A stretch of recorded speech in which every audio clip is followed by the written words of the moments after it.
Chama Wingapo, y'all. Let's see, wait till see. Can y'all hear? Let me know if y'all can hear me. Press one. I can't see who's on right now.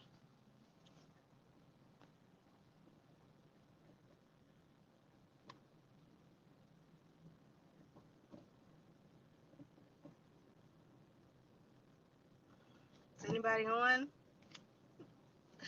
That was gonna take a minute. Hey, Halita Liz. Press one in the chat. Let me know if you.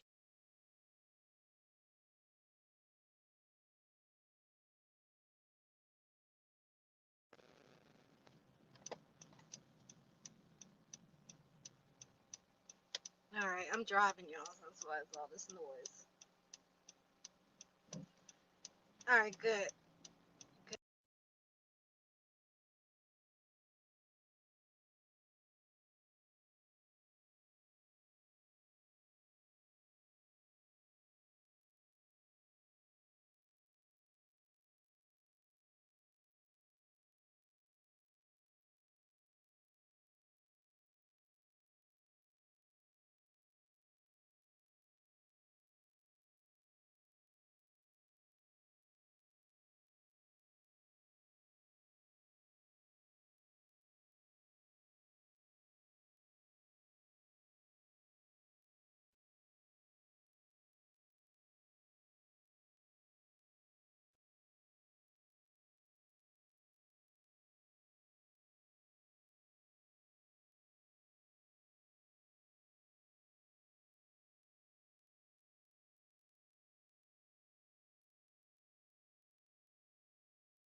All right, press one if y'all can hear me now, cause I had to restart it.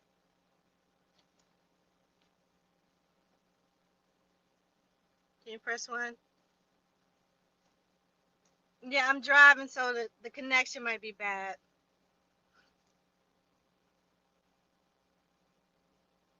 Okay, thank you. So getting back to what I was saying, what a lot of people don't understand about when we say we're not African, we're not going. A lot of us who identify as Indigenous American, American Indian, we don't identify with the out of Africa theory. And y'all can go back to my video from a couple of years ago when I spoke about the out of Africa theory being racist. It's based in eugenics. Um, Darwinism, and a lot of racist stuff. So if you go back in that video, I'm telling y'all about the eugenics movement, which was started by Darwin's cousin. Okay, so he was down with all that eugenics stuff too. So they had to come out with a scientific reason on why certain people are inferior to the Western European man, only man, because the women, the Western European women were still seen as inferior.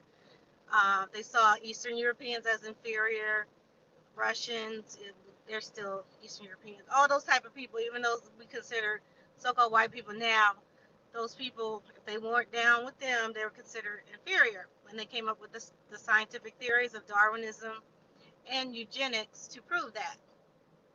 Oh, you said loud and clear. Okay, I'm talking extra loud to my microphone because I'm driving too. Oh my goodness, the church band just passed me, y'all. That's how slow I'm driving. The church van just passed me. Okay, so yeah, so we don't believe in out of Africa theory. Okay, so people are saying, well, y'all, yeah, y'all might be from America, y'all might have been there before the Europeans came, but y'all still from Africa. And that's the same. Don't y'all hear that a lot? Y'all steal from Africa. Y'all still African. No, that's not what the people in Africa say. The indigenous people there. That's not what the indigenous people here in America say. The indigenous people in Asia, all these other places do not say that they all came from Africa. Okay, certain tribes did migrate from Africa or into Africa. All right, and nobody talks about the into Africa theory, which there are tribes from America and other places that did migrate into Africa, okay, and it's well documented. A lot of these tribes that a lot of these people promote and they claim that they are, like Yoruba and Igbo and all these other tribes, they don't even originate in Africa. They migrated into Africa, okay.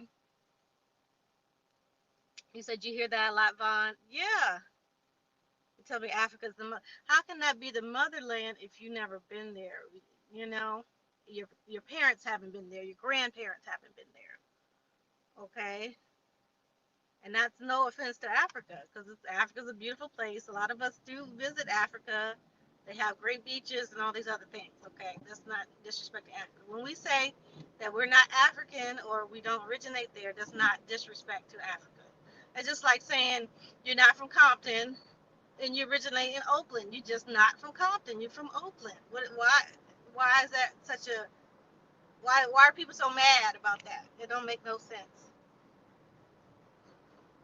Yes, it's beautiful and so are the people, but why are people so mad? Right? Compton's beautiful, but you from Oakland. So what is I don't understand why it's such a big deal. Um so that's exactly what we're saying, okay? So the people here that identify as indigenous Americans, our ancestors say that we originated here, okay? We didn't come from nowhere else. So when we're saying that, that's exactly what we're saying. What was the other question? I can't remember what the other question was. But the person, another person had made the same question. See, I get these same questions over and over again, but someone made these two questions today, and that's why I was trying to answer it and not try to be, you know, I don't know. I try not to be rude to people, but seeing the same things over and over again is kind of pet peeve for mine. It kind of gets frustrating.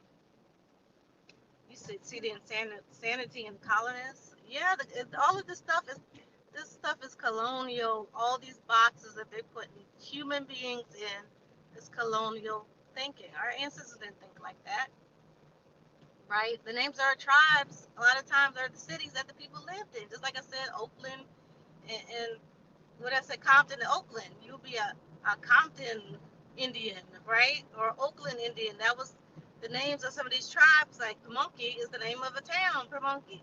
Okay? So just like we are now, we were very territorial. We represented our town, our city. Okay, that's what the name of the tribes are. So we call ourselves the people. But if somebody else from somewhere else asked us, "Who are you?" we say we're Pamunkey. We're from Pamunkey. That's what it means. Okay. You said back to the soil. Yeah. Also, y'all remind me what the title of the video was. I can't remember because I'm driving. But that's what it comes down to, really. Not listening to a lot of these colonial thinking, going by what the actual indigenous people say, and living your life by that. If the indigenous Africans are saying that we're not, everybody didn't come from Africa, then that's what I'm gonna go by. Okay, if the indigenous people in other places saying that they didn't come from Africa, that's what I'm gonna go by. Right? You said Chicagoan, right? Like a Chicagoan, that would be your tribe. That's your heritage, like a Cherokee or Aniwaya, right? Yeah. You said two visits to West Africa, and most of them haven't heard the story of how it's taught to us. Yes, the West African people do not know the story. They know their own migrational story from their tribe or clan, They know, a lot of them did not even originate over in West Africa, okay? Even if they are originated in Africa, they're not from that area. The people migrated, okay? Thank you, Sage Messages. If we're not African, where did we come from and why did they lie? So, the reason why they lied, that's the whole big thing, and that's why people make it out to be such a conspiracy, which is not, because they left all this information in books for us for years, for hundreds of years. All right, our ancestors know the truth. Okay, the whole thing is attaching themselves to our land, okay, and detaching us from our land, right? So if you go back to Thomas Jefferson, those who have to study Thomas Jefferson as I have, you would know that his whole thing was to show that the Indians had disappeared, okay? His whole study of archaeology, which he is one of the fathers of archaeology in the world, period. His whole reason for doing that was to show that we were gone. He tried to make up, he's the one that made up the whole thing about us looking the way that we look because we're mixed, or we're mixed with African. He's the one that made this stuff up, starting in Virginia, okay? And which a lot of people don't know, his house is built on a mound. Okay, Monticello. Those of us who've been to Monticello, driving up that thing, y'all know that's a giant pyramid. That's a giant mound. Okay. He had a lot of occult items in his house. If you're able to go back and visit Monticello, I think they just started opening the doors again. You will see that. So when you first walk in to Monticello through the front doors, and he does have these cool automatic front doors that people don't even have today.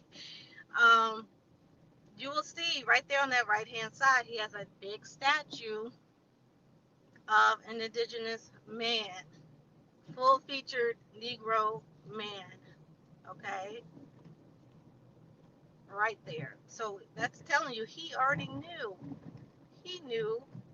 It was one of the things that was, the statue was actually taken out of one of the mounds and given to him as a gift. So he knows, or he knew, he's not alive anymore. He knew exactly what the indigenous people, what the mound builders, what the people who lived on the land that he put his plantation on top of looked like. So it was no question.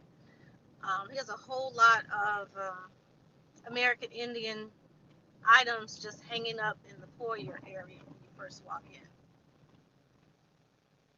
So it's no, yes, Rhonda, and I don't know if it's still. See a lot of these things, and people were telling me, um, due to this, to the Rona, they taking a lot of things out of museums, taking a lot of books out of the library, doing a little switcheroo with the history once again. Okay, so y'all better hold on to the things that you have. I've noticed, even with genealogy, the statuses of certain people have changed in their books. Just like the other day, I posted about one of our Jones ancestors. That status of him saying, what it said, Indian, Native American, Black, they only have Indian, Native American now. They took the Black part off because you know what that does? That shows you who the Indian was through the classifications. And that classification is not there anymore. Okay, so that clue is not there. So you're gonna see a little bit of scrubbing, um, see a little bit of the scrubbing going on when you get back into the libraries. So some of the libraries are just opening now as well. It says see you in PA. Okay, yeah, see y'all in PA. Please go to nograndmakillers.com to get your tickets to the event in Philadelphia, so we know who's coming. We can have it, enough for everybody. Because they will be serving some food now, y'all. So you found both sides of your family are 13 grandparents. We found one was a chief. Wow, that's good. What part? I mean, where are they from? You said life started in America. We are original. Some say Australoid. You talking about Australoid? Well, that's still up for debate. I personally don't have enough proof to say that all life started in America. If you have enough proof, then go ahead and demonstrate. I know some people already have, but I really don't have the information to say that. You said it'd be nice if we brought the tour to St. Thomas Virgin. It definitely would. That is America, right? So we wouldn't have to get a passport and all the extra stuff that costs money. I seriously would consider that, Cliff. If you know a place out there that we could host it, please let us know. You can email us either nogrammarkillers.com or you can email me directly at the Tasha Xi at gmail.com. Let us know. That would be really nice to have it in St. Thomas. It would really be nice.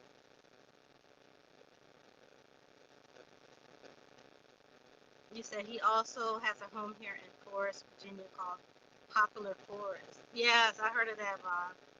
Yeah, I heard of that. Sage, you said I was able to find documentation of my seven-time grandmother being Tuscarora Indian through watching your videos and the information you provide on genealogy. Thank you so much for your knowledge, for the knowledge you provide. Oh, no problem. That's so great. See, I love to hear these stories. That's what I do it for, to help people. I really do. Sure, not making money off. Zero King, you said get the book Revealing America's Dark Skin Past, Volume 1. I read Silver Fox, Thunderbird. Yes, that's a great book. She has 2 volumes. That is actually Renee Sanders, who is the mother of Tavis Sanders. Y'all watch that channel. So that's Renee Sanders' book. Please get that. It's really good. She has a lot of information. I think she's working on another book right now, too. Okay, thank you, Cliff. And please let me know. You said, why is a stone in the shape of America affixed under the dome of the rock in Israel? I don't know, Zero King. I never heard of that. That's interesting. That's interesting. But yeah, so there's a whole lot of stuff dealing with us being indigenous for the reason that they hid this information. Okay. So just like if you're squatting in the house and the person that really owns the house doesn't even know that they own the house, right? Say somebody died and didn't tell them the information that they own the house. Who's the owner of the house now legally, right? When you know that people are illegally squatting on land, that's another reason. Okay.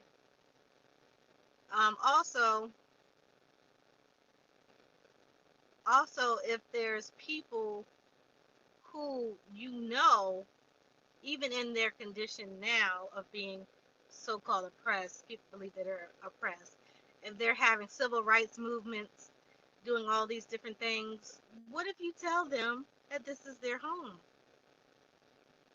right? What if you tell them that they were the ones that were victimized and killed by the hundreds of thousands or whatever they tell us, that were tricked out of their land, who were stolen and sent away and enslaved on their own land?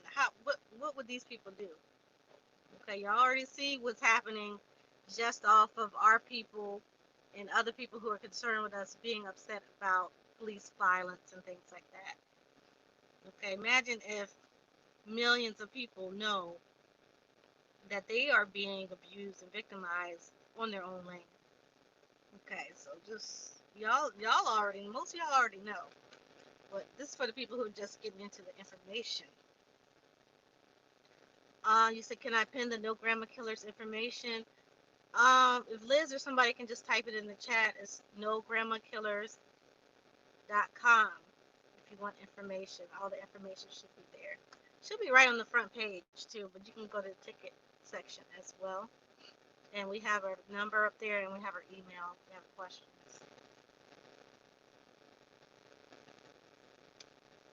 Yeah. So that's what the whole thing's about, y'all. It's really what it's about.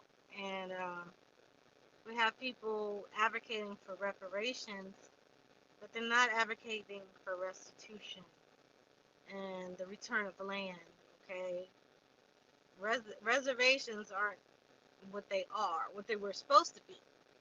Okay, when the Treaty of Middle Plantation was signed and created, or assisted and created by one of my ancestors, Chief Kokoeski, the Queen of Pamunkey, her intention was for us to be able to still have a designated area of land. Doesn't mean for them to take all the land around us, but just have a designated area of land for us to live tribally and live in our way of life. But we see that's not even happening today. They do have reservations who have shrunk in size, probably like 1/4 of the size that they used to be, but the people are still governed in a sense by the government. Okay, they still have someone from the government on the tribal councils or in their affairs. They can't run around and deerskin and all this other stuff and live how they used to live. They have to wear regular clothes and follow the laws of the land. Okay, so that's the issue as well. Thank you, thinking out loud. But yeah, so yeah, I wanted to address that because I kept getting that question, especially for the new people just getting into the information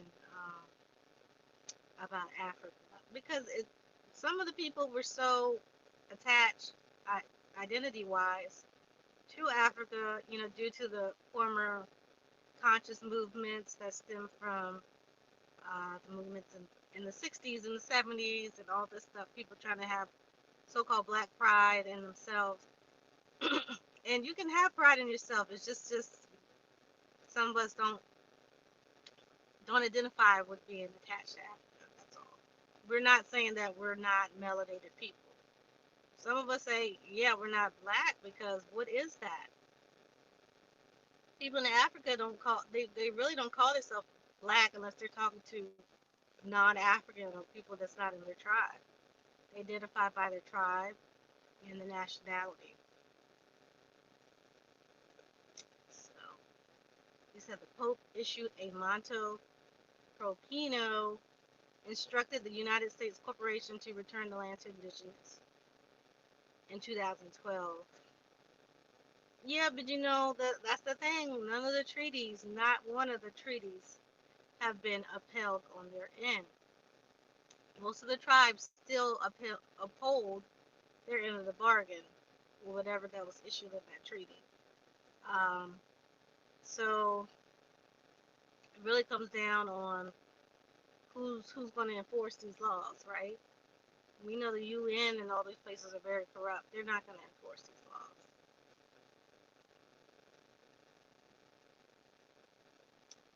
T. Crump, you said, I need to take your genealogy class because I have run into issues with my second great grandparents, Henry and Rachel Collins. Please let me know when you're offering the classes again. Um, Thank you. Thank you for the donation, DeWanda. Um, T. Crump, the class is still available up on Adina Academy. I'm going to be adding some more to it. I just been very busy, y'all, because I'm supposed to be revamping the whole class and adding more to it. So we're definitely going to do that. And then me and Phoenix are supposed to be um, having our classes soon. So we'll see how that goes. Everybody's been so busy, so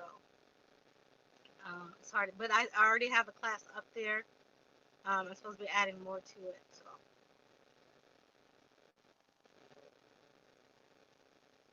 yeah, but the Collins family, they're attached to a lot of the indigenous families in Virginia and North Carolina, like the Pamunkeys and Ackermacks. A lot of the Powerton families have that Collins surname because the people married to other indigenous peoples a lot of the time. So they call it keeping the blood pure. So if someone Pamunkey heritage. If they couldn't marry somebody from a tribe right around them, they'd marry a Cherokee or someone that they knew were from these indigenous families, even if it was a different tribe. Okay, they try not to marry within their clan, but at a certain point in the 1800s, people started marrying distant cousins, and even today, a lot of people are marrying distant cousins. If they stayed in Virginia and North Carolina, because pretty much all the people are related at this point. So there's no way of going around marrying your fifth cousin in some instances. Okay, because if you stay in that same town, everybody related about 5 generations back, you know.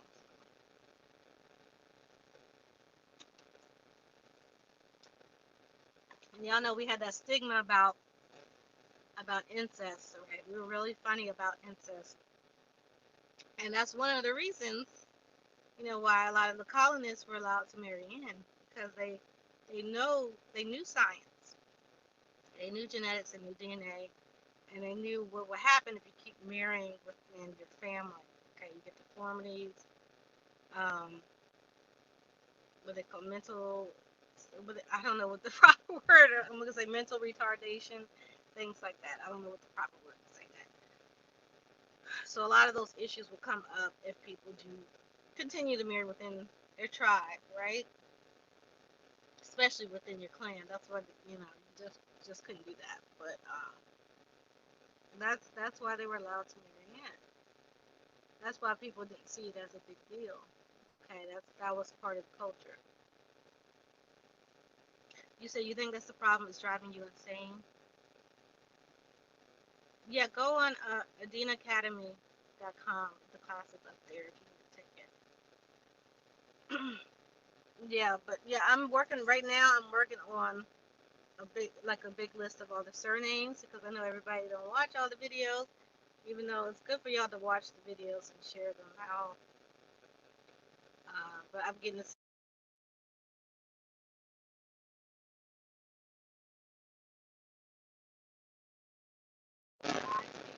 Can y'all hear me?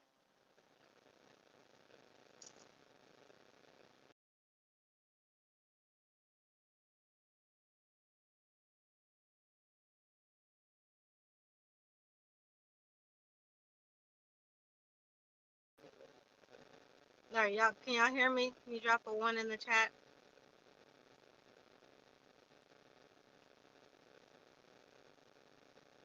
You said, can I spell that?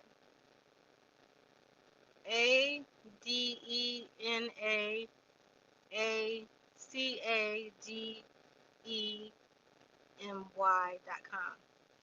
Adina.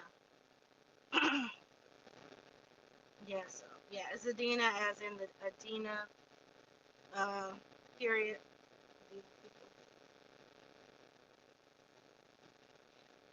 Stacy Lockett, you said doing genealogy. I've seen so many cousins married to cousins back when back when it's awful. Yes, that's why they did it, Stacy. They wanted to keep these indigenous families together. Okay, it's just these last 2 generations that people have lost the information, right? And that really comes from a lot of the Jim Crow era. Comes from the Klan, Ku Klux Klan, not our clans, right? The clans from Scotland. Those people coming over here and terrorizing the people, right? So people got to the point is like we want to survive. We rather pretend to be colored, Negro, and black than to announce that we are American Indians of whatever tribe we're from and risk being killed or in jailed or enslaved if we go further back. Okay, so that's why people didn't reveal this information. Okay, but some of our grandmas did tell us on the low, right? They felt safe to tell us on the low, and a lot of us ignored it. All right, so the ancestors are kind of furious about that now, and they really want this information out here. They really want people to come back to their family. Okay, so that is who you are. Those people are in your DNA, so it reflects who you are and how you deal with the world. Okay. So if you know certain things about your ancestors, you're gonna feel a certain way about yourself. Like I come from warriors. Like I know, I have ancestors who were war chiefs, right? Ancestors who were seamstresses. They don't have to be somebody who's a royalty or great, just leader. Any stuff like that. I'm like, okay, let me get into sewing. Let me, I bought a whole bunch of fabric and I got a sewing machine. I just, I did a couple pieces, but just knowing that information, you already have certain skills, right? From that, I already have certain skills within me. It's not gonna take much for me to learn to cultivate those skills. Okay. Um, Pauline, just email me if you need some help with genealogy. You said your great grandfather was chief in Richmond, Virginia. Which tribe was that? Sage, you said me and my partner learned so much from watching the videos. Thank you. Thank you. Just make sure to share. All I ask is people share the videos out because I want more people to get into the information. Because it's very important. Very important. We in Gapo, Indigenous Coppertone. How you doing? You said, what was your grandfather's name, Pauline? He said he was a chief in the early 1900s. Thank you, Tasha. Yeah, the thing about Richmond, the thing about Richmond is they kind of, it was kind of taken over very fast, right? They had Henrico, and that was the second place to, oh, thank you, T. Crump. Thank you for the donation. Henrico was the second, I guess, colony.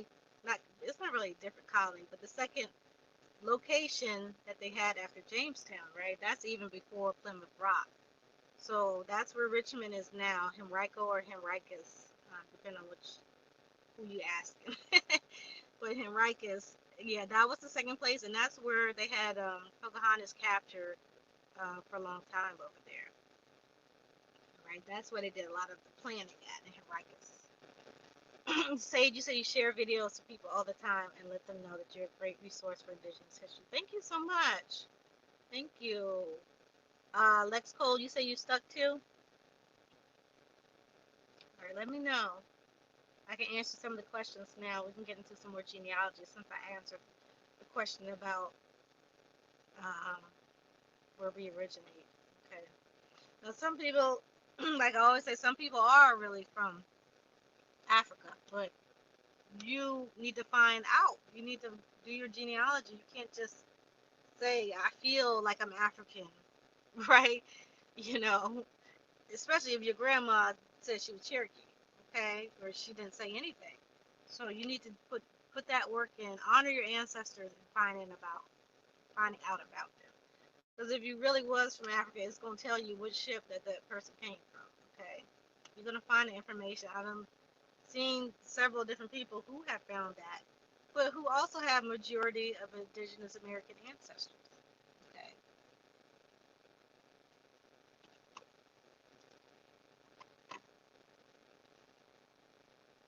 you said, what about the Ellis and York surname? Um, I'm not sure about what tribes those were associated with.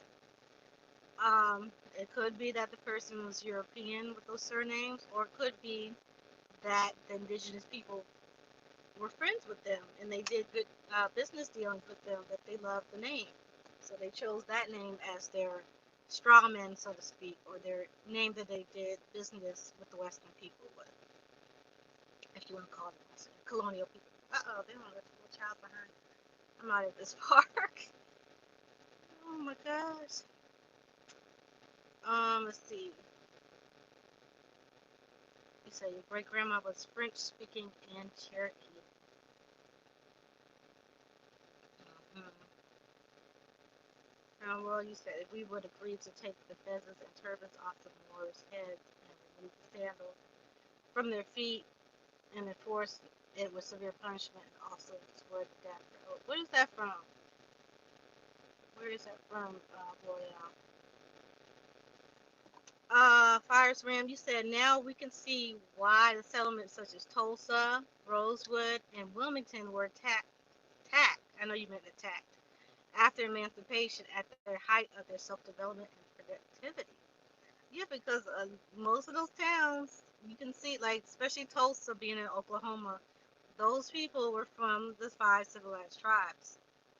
Okay, a lot of those people were allotted land um, with their enrollment on the rolls, okay, on the Dawes rolls, all these different rolls that they were signed up to, okay. Those people who were on the rolls are confirmed members, okay. Some of us can trace ourselves back to these people.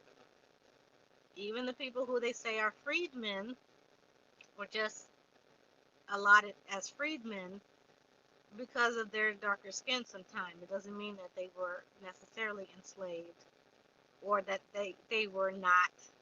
Even if they were enslaved, doesn't mean that they were not Indians. Okay, so a lot of those people in Tulsa are the descendants of Indians, and even if they were adopted in, they are still Indians. Okay, they're still Cherokee, they're still Choctaw, they're still Chickasaw, whatever the other tribes are out there, Seminoles, right?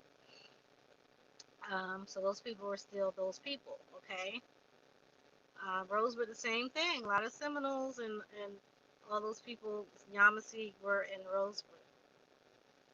In Wilmington, you talking about Wilmington, Delaware?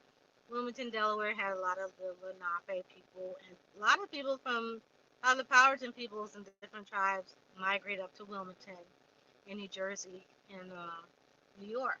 Okay, so these people were strong-headed people. A lot of them were free people of color as well, who were never enslaved. Okay, and they took the time out to teach a lot of the people who were enslaved some of these skills and how to run their businesses so that they could have group economics and everybody could work together, which we're not doing today. And I keep stressing that we need to be doing that. Okay. So that's one of the reasons why they were attacked. They do not want us to keep our dollars with us like they do. Everybody else doesn't.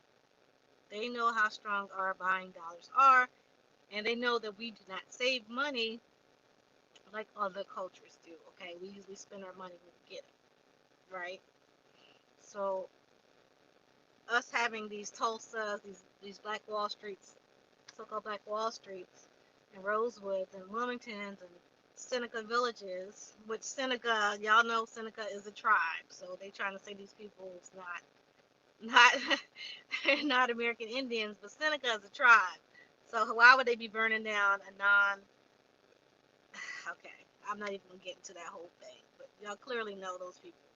The Seneca lived there. Okay, so yeah, but so that's what I'm saying. We gotta get it together. We gotta start building yourself. Even if you create a business for yourself, that is helping everyone in the community. Okay, because even if they choose not to buy from you and another culture buys from you, that's still benefiting all of us. Okay, that's helping everyone. And when we all have more, we're gonna be acting right. We're gonna be acting better and treating each other better. People who fighting and scrapping and all these stuff, they're not living good. They're not happy with themselves. Their family not happy with them. That's why they always slander people and cussing and getting locked up and all these crazy things. And sometimes people just don't have the opportunity. Okay, we don't have these opportunities in our neighborhoods. So if you open up a corner store and you're respectful for the neighborhood, you're trying to help out the neighborhood, you're hiring neighborhood teenagers or people without jobs in the neighborhood. That's way better than what's going on now. We have foreign occupation. These people sending their kids to medical school off of your money, and they won't even touch your hand, right? They're very disrespectful in the stores. So even just having corner stores, even having someone make a corner store franchise in the hoods representing us would be so great. Okay. Tiff, you said they so quick to call us West Africans, but won't tell us what tribe we from in West Africa. I pay no mind to them coloners and panhandlers. Panhandlers. Right. That's exactly where. They're not. You can't just make a blanket statement. Where in these places are these people supposed to come from? Right? They won't tell you. Not at all. No, they will not tell you. Thank you for the donation. The C. Let me say it right. The CBMT. Thank you. Thank you for the support. You said this is totally opposite of what a lot of these male podcasters are promoting.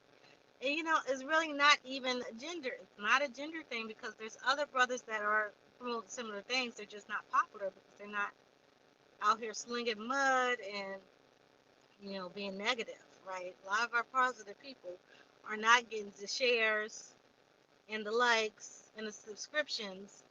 There's brothers like Chief Netcher who's doing a lot of positive stuff like this, and he's not getting a lot of subscribers and shares.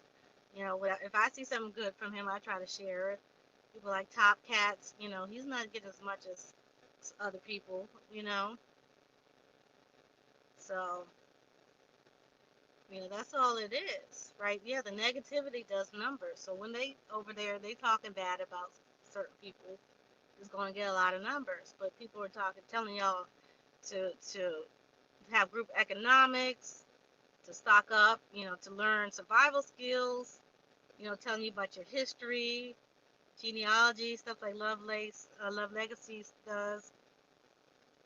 Opie, he does on his channel. He talks about that. They're not getting a lot of views. Okay,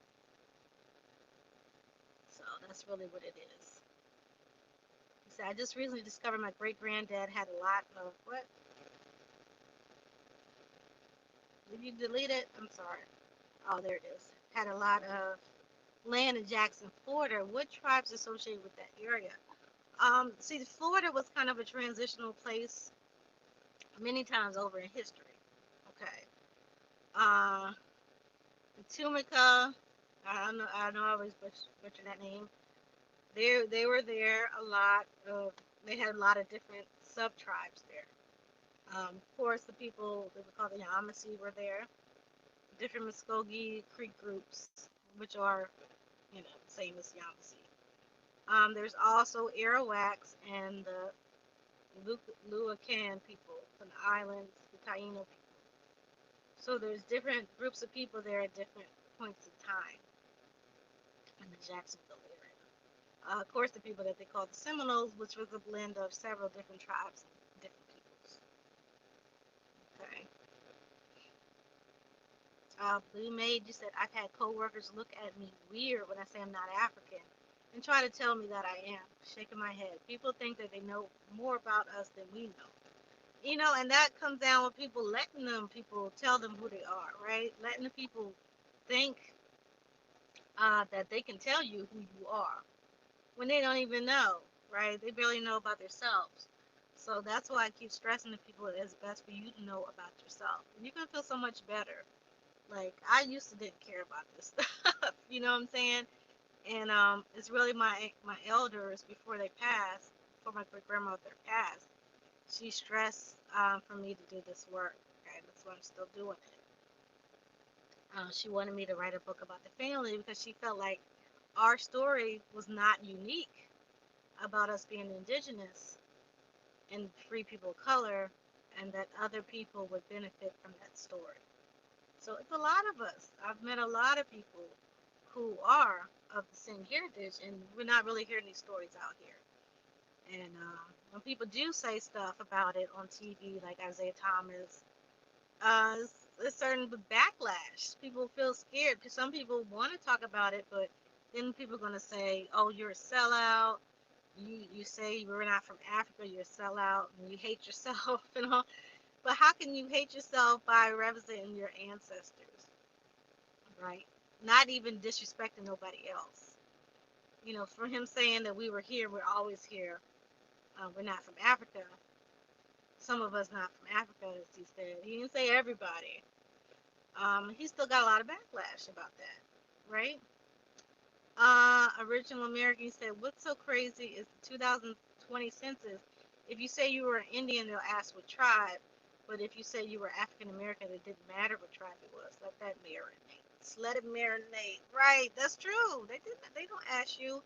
And I know a lot of people were scared to even put American Indian down because they're like, we're still researching. We don't know exactly what tribes would come from, and we don't want to just pick one tribe, you know. So, I mean, you got to put something down. Like next year, you can upgrade it, you know. But if something happens and you can't pass down this information to your ancestors, at least they'll be able to see it on the census. So it's good to have something down there, right? Sir Starby, let's just sub. Thank you. Yes, please share it out, y'all. Please, please. That's all I'm asking for. You'll see I don't be begging for donations, even though I need them. I just ask for y'all to share it out so people know this information. That's why I do it. I feel like I waste my time if people not seeing it. Okay. You said the Gullas and Seminoles were said to be fierce fighters who were instrumental in the abolishment of slavery because of the decades-long war. That's very true. And Phoenix Moon, she talked about that at our Indigenous Indian Council. I think I put a clip up on the Instagram. Yeah, I put a clip on Instagram about it. I might put it on Facebook so y'all can see it. But I have the whole video on here if you look up the Indigenous Indian Council Summit video. But she talked about the Seminoles. Her and the New Thunder talked about the Seminoles and their fighting. And a lot of the wars was them getting their people back from being enslaved. There was a lot of treaties and tricks and things going on down there. And the people felt betrayed, and they were frustrated and angry. If you're stealing people's wives and husbands and stuff, of course, their children, of course they're going to be upset. Of course they're going to come try to take them back. Okay, how can that be wrong? How can that be illegal? You know. Original American, you said I put American Indian. Took the advice of Phoenix Moon and put it where it said Wood Tribe unknown. Still doing my genealogy. That's good. Yeah, that's good advice. I mean, that's the best thing you can do, right? Without being in error. Liz, I know you always share, Liz. You said you always share. I know you do, because of Liz. I'm born here. You said you sorry you're late. You were grilling for your daughter. Okay. That's what it's about, though. Your family. You got to take care of your family first, okay? You got to do that. I know this Saturday, everybody grilling. I'm out at this park. People are out in canoes, canoeing. They're kind of packing up now, but it's dark. But yeah. Rod, you said thanks for helping to wake our indigenous people up. No problem, Rod. Cousin Rod. I appreciate it. Let's see. Nia. So I'm just seeing this feature. I can click on it. It showed y'all a question on here. I'm just figuring this feature out. Who was in the Florida Everglades before the Seminoles fled there? Well, some of the Seminole people were there. I mean, they just were from different tribes. Okay, Seminole is the name of the tribe that's the name that they all decided on when they became a new tribe. Okay, so the thing, how we used to do, everything wasn't permanent like they try to do now. Okay, if a group of people move and they're from different tribes and they all coming together at this new location, and it could be it could be the same old village that had been depleted by either a drought, disease, or a war, or the land was just bad and people moved. So if new people come there and there's like 2 or 3 people or 4 people still there, they create a new government. Okay, the tribal name is the government name, so the government name would be the Seminole government, the Seminole nation of the tribe or the people. Okay. So the people decided on either they decided on that name or outsiders decided on that name. And I think in this case, a lot of the outsiders, the Spanish that was down there, gave them that name. But it was the Tumacan people, a lot of the Creek people, and a lot of the Yamasee there at that time. Maru, you said, I think it would have to hit crucial mass before people begin to speak out about it. I mean, a lot of people are speaking out about it. You saw Ice Cube spoke out about it, saying, even though he said Native Americans, you know exactly what he meant. Saying that, a lot of us already been here. As an ad, do you know what tribes are surnames? Woolridge, Coy, Crump, Bird, Miles, friend in Chesterfield County, Virginia.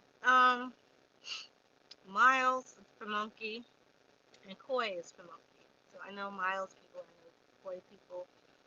There's a lot of birds who are descendant of William Byrd II, who had visited the Nottoway. So a lot of the Nottoway people, he had an extra wife. Y'all know that a lot of them planters, or whatever you want to call them, colonists, they they practiced polygamy, but not officially. Okay, so a lot of them had these women of color most of the time, who were their side chicks, right? Their common law wives on the side. So William Byrd II had a whole common law wife who was not away, and they had a whole bunch of children down there now. Now all of those sounding country as hell right now. And now all of those children are now so-called black people. Okay, they, of course, they kept marrying indigenous people. They're gonna kind of wash that lighter color out. So that's what happened in that case. Crump and Woolridge, I'm not too sure about those surnames. Not in Virginia, I'm not really sure. I've heard of Crumps in Ohio. I'm not too sure about that. Hope that answers your question. Yeah, no problem, Nina. That'll actually say you're correct. The Gullah Geechee are in fact indigenous to America. Now, that's a whole nother video in itself, and I done got into many debates with people who um, who believe that the Gullah Geechee are African. The thing about the Gullah Geechee is the Gullah name comes from the Wale, or the Wale, whichever way you want to pronounce it, who were of Yamasee descent, who were the indigenous people in that area of South Carolina. The Geechee also come from the Ogeechee tribe, which the Ogeechee River, which the Gullah Geechee people lived on. So the Ogeechee was another tribe there. This is where their names come from. If they were African, why would they have two non-African names, right? If they were purely African people. Now, some of the people might be mixed with African, but the names and the people originally were not. They were dealing with a lot of indigenous people. Okay. Thank you, Nina, for the donation. So, I'm born here. You said we real Indians need to start to pool resources and get our own stuff. Get the fake out. Critical mass. Right. That's exactly what I'm saying.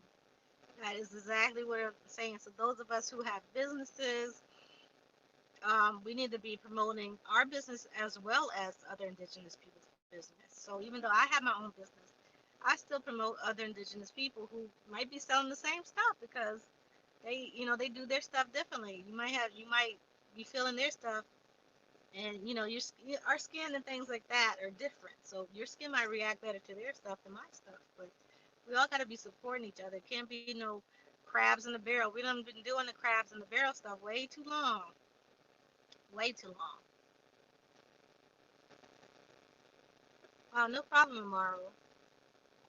George, you said on my father's side of the family. I remember my father's mother told me her father was Cherokee, and my father's father always called me Little Indian Boy. Oh, we got the same nickname as Frederick Douglass, Little Indian Boy. See, sometimes these nicknames, they tell the story right there.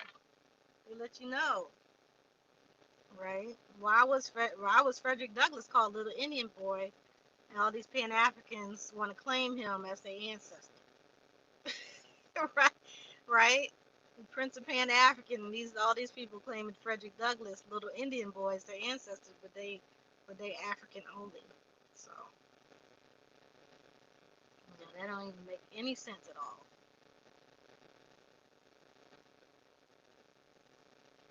Tomorrow, you said you're a filmmaker. That's cool.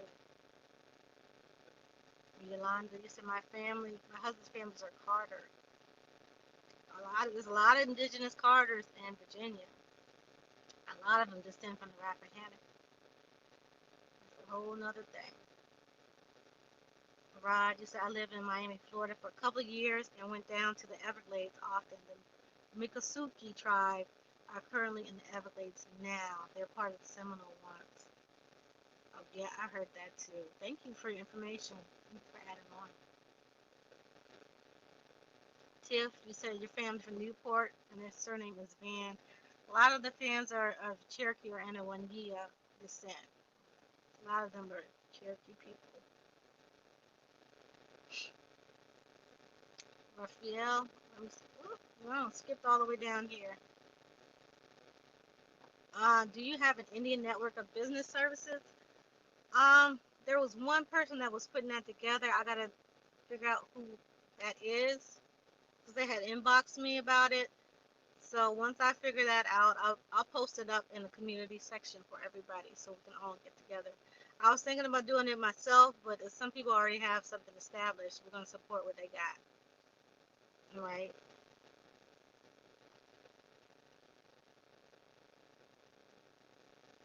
Um, Thank you, I'm born here. Thank you for donation. Appreciate y'all. You said they have taken crafty counsel against thy people and consulted against thy hidden ones.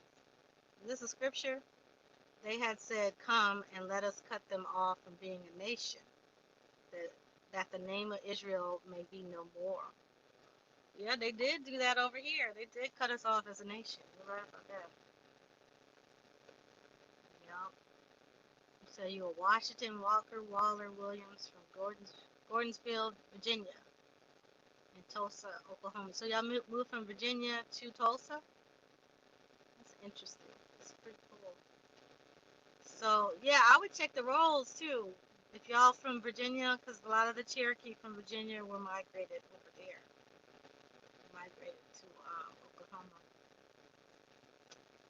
Uh, Trill Gods, that's a cool name. I like that name. My great great grandfather was listed as a Griff, and they came from Tallapoosa, Alabama, before coming to Texas in 1850. Yeah, so Griffs are definitely indigenous people. They try to say Griffs are mixed, but no, all they're just dark-skinned Indians. So that you definitely have proof they're listed as a Griff. You should be able to find some other documentations in Alabama. I think they're opening up a lot of the records down there too.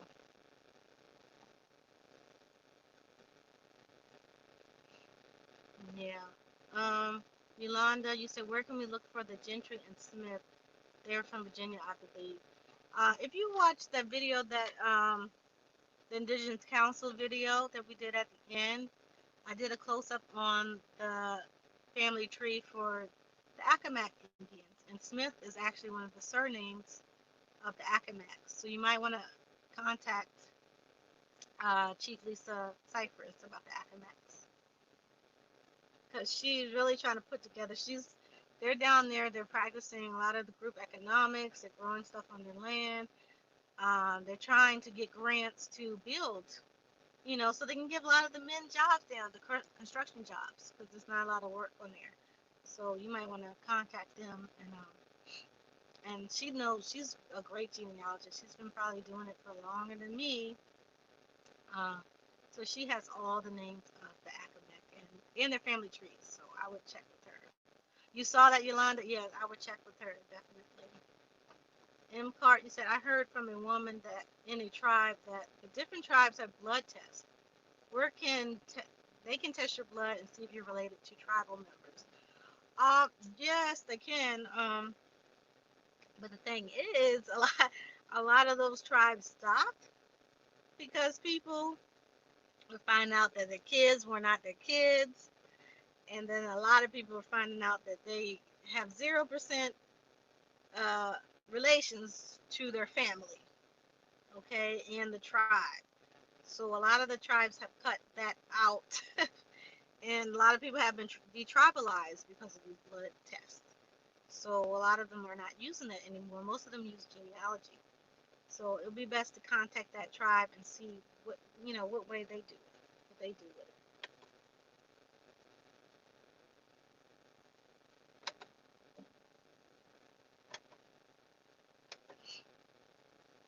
You said you know what tribes come from Maryland. Susquehannock is a tribe in Maryland. There's a lot of Powhatan tribes and Algonquian tribes on the coast. Piscataway was one of the tribes. They migrated from Virginia to Maryland during colonial times. And then the Pamunkeys also had satellite tribes up in southern Maryland as well.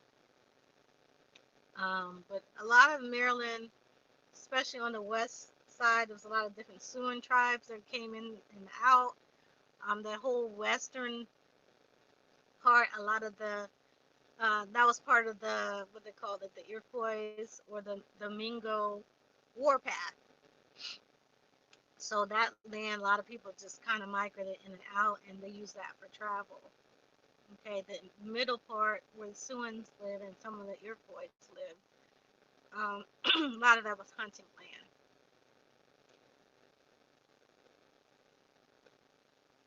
Let's see.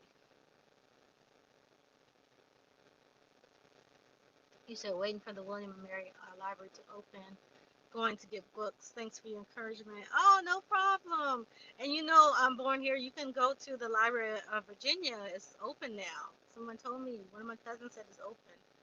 And they're open every day of the week till 5 o'clock. So you probably go down there tomorrow and get some work in. But they have all the documents. Everything's open. You probably just gotta wear a mask.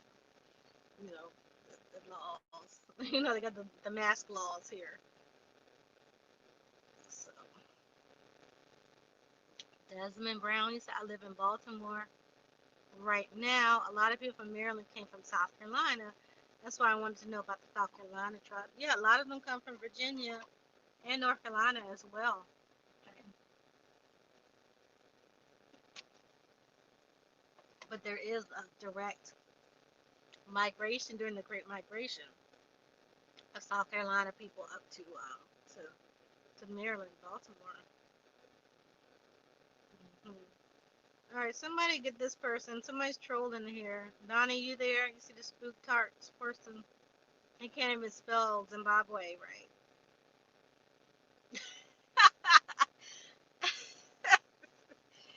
Oh my gosh! Can somebody kick this person out? I can't do it from the stream yard, or he would have been gone.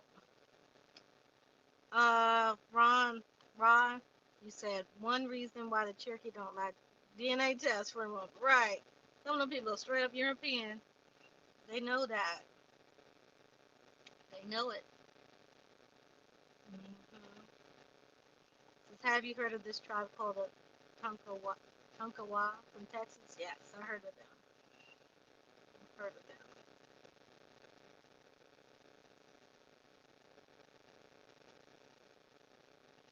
What else? Y'all laughing? Kahari said, I'm proud to be Lumbee. And Kahari and Lumbee. That's cool. Somebody Spook Tarts is trolling Brian. That's who's trolling me. Let me get out of here because it's weirdos out here.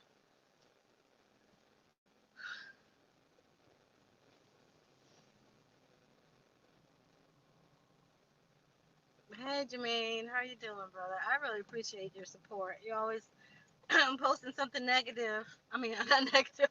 I mean, something positive. Jermaine, you're always posting something positive under my post. I really appreciate that. Nia, you said, let's see. You said my family did the migration from Virginia, ended up in New Jersey. Found some records online, but not in Zimbabwe. Right? Yeah, like I was saying earlier, a lot of the people, shoot, country dark out here. I'm sorry, I'm driving again, y'all. But yeah, a lot of the people from New Jersey and Delaware and New York and Philadelphia descend from Zimbabwe. from people in Virginia. So they'll trace themselves back to Virginia.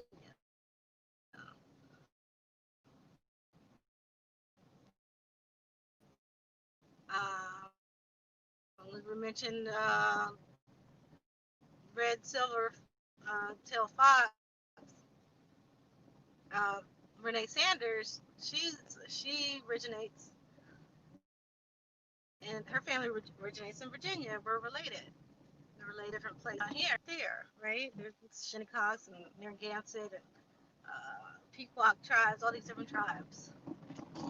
Okay, people of color, just because they, look a certain way, don't mean they're from somewhere else. Have I heard about a tribe called the White? No, I heard of the Po White. I'm very serious. Po White is a Powhatan tribe. Po Whites.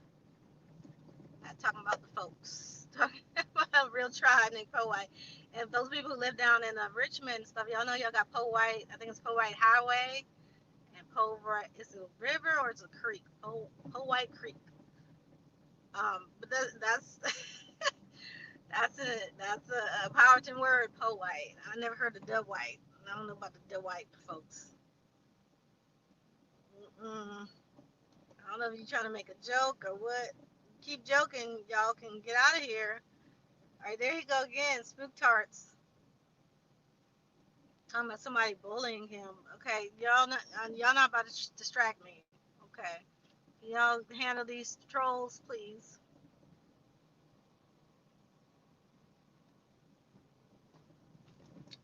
You said Powhatan Indians were forced to join the Nanticokes in New Jersey after the Nat Turner uprising.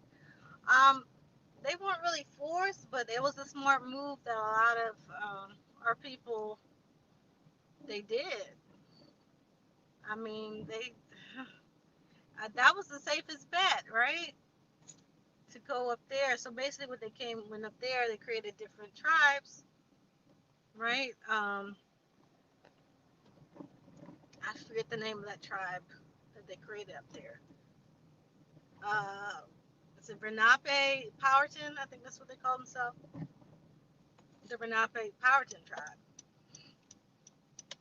So, because the people that stayed, our families caught a lot of slack, and we weren't doing business as good, or things just wasn't. What the heck? It's empty out here. Things were not going as well as it usually did for them, right? Because a lot of our people were living good. The ones that had enough money to move, I mean, they were living really good too. So, thank you, Yolanda. can't I can't give out no more rent because I'm on the StreamYard app. But yeah, that a lot of the people did move up there. Let's see, African. Why you name yourself African Becca? That don't sound good.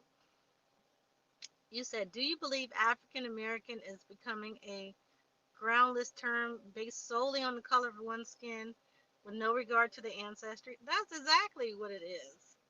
That is exactly what it is. And it's disrespectful to Africans. You call yourself an African American. They don't like that term either. Right? They really don't. It's really disrespectful.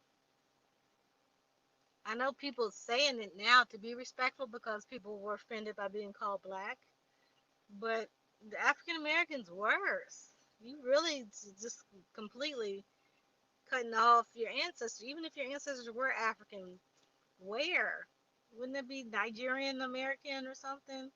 Like it's not a good. It's lumping all African people together and lumping all of us together with them, right? It's really disrespectful to heritage.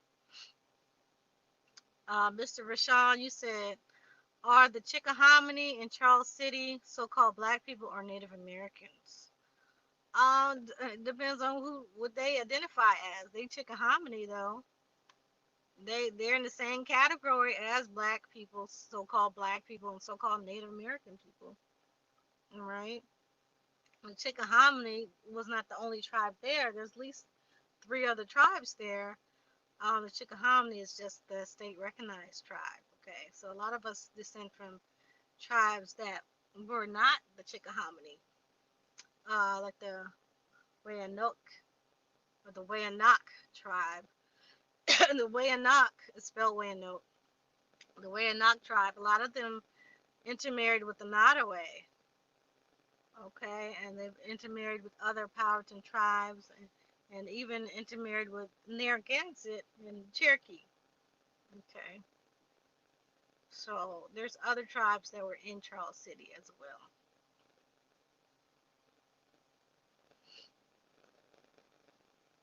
Tiff Tiff, you said our dances are the same as our ancestors. Yes, yes, I was talking about that before.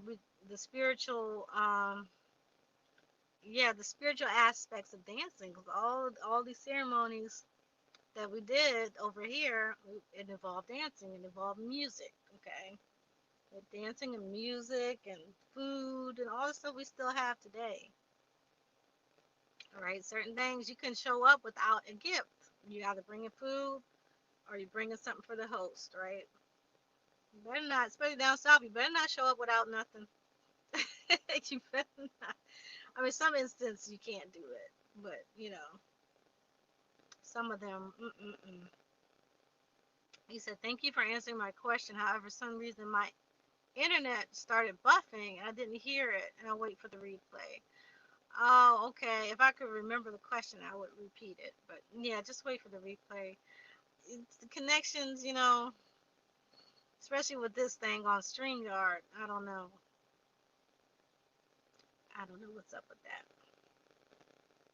MCART, you said they lie about numbers. Long trip from Africa. I'm sure there was fertility issues. Oh yeah, oh for sure, for sure. And the thing is, out of all those people, there's only a small percentage that were females that were brought to North America.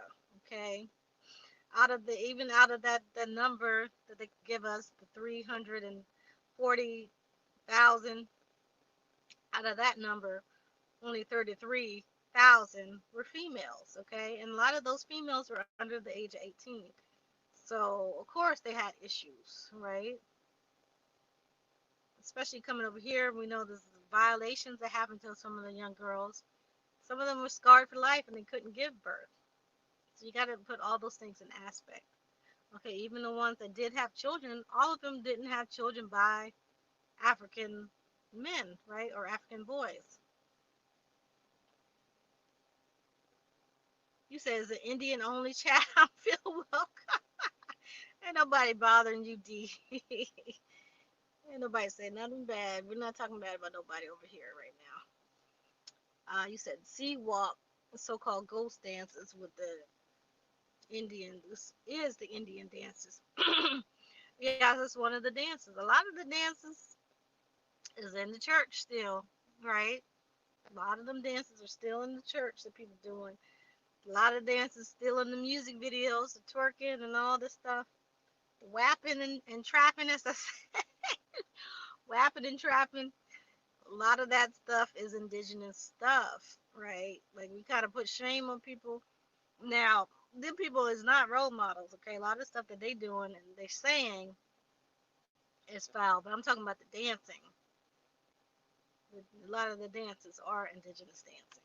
Okay, I'm not advocating for these people who's talking crazy on these songs. Like some of these songs, even with the words blank out, like WAP, I can't even play that. I can't play that around my son. I wouldn't play that around my elders.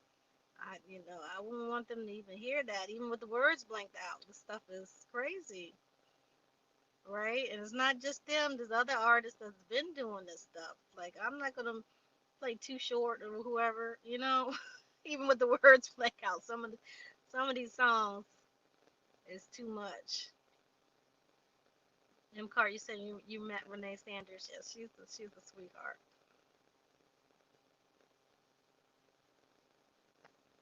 Yes, thank you, Nina. Yeah, admins can just kick those people out. Juanita, you said, I have no idea where to start a search. All I know is that my dad's mother was a native, and my mom was also has native blood. You would just what you would do was just search for the people. Search from the people. Start with your dad. You know the name of his mother. Put her name in there. Start with something simple like ancestry.com or familysearch.org. Start with yourself. Records will come up for you if you don't know certain information. Put your mom and your dad name in. Put the names of, you said your mom also has native blood. Put her parents' name in. Put your dad's mother name in. Put his dad's name if you have it. If not, it probably will come up on your birth certificate or something, some other documentation. You might be able to find that information. And just keep going back. And then you're going to see all these different things pop up. Take the surnames from these people once you've gone back further enough, at least to the early 1800s. You should be able to find the surnames in the area and connect them to the local tribes, if they are connected to those people. And it's really not about the the ethnicity or the tribal aspect. It's about you finding out who your real people are. Those people turn out to be some from somewhere else, that's fine too, okay? But make sure that you're working towards finding who you are. Um, the truth, you said Powhatan Indians were forced to join the. Oh, we already did that one. Okay. Okay. You said hello from North Korea. How you doing? You in the military from North Korea? My dad used to be stationed over there. No, he was in South Korea actually. It's in South Korea. Pauline, how can we claim our nationality without joining a religious group? You don't have to join a religious group. You are who you are. If you want to join the tribe, if you want to go through all that, you will have to contact those tribes, whether they're recognized or not recognized. The best way to do that would be contacting possibly the chief or whoever is in charge with the enrollments. Let's see what else we got going on here.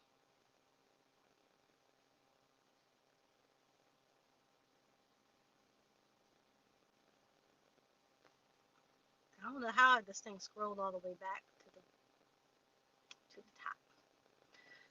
the top. Denise, she said my birth certificate doesn't have my race on there. I recently discovered who I am, American Indian. Could I put American Indian on documents and other things? Yeah, my birth certificate doesn't have my race either, nor does my mother. So yeah, but how did you discover that you're American Indian? If you have proof with that way, you can. Yeah, definitely. But we all have the right to self-identify. Some of us know we are American Indians. We know through our family. We might not have specific documentation saying so, but yes, you can go and change your documents. Right? A lot of people are going about that to go to the Social Security office and changing their information on there, changing their the information on their driver's license, the race, and just from now on, if they're asking you a question on race, put down American Indian or whatever you choose to put down. If you want to put, change, write in something your tribe, you can do that as well. So you definitely have the right to self-identify.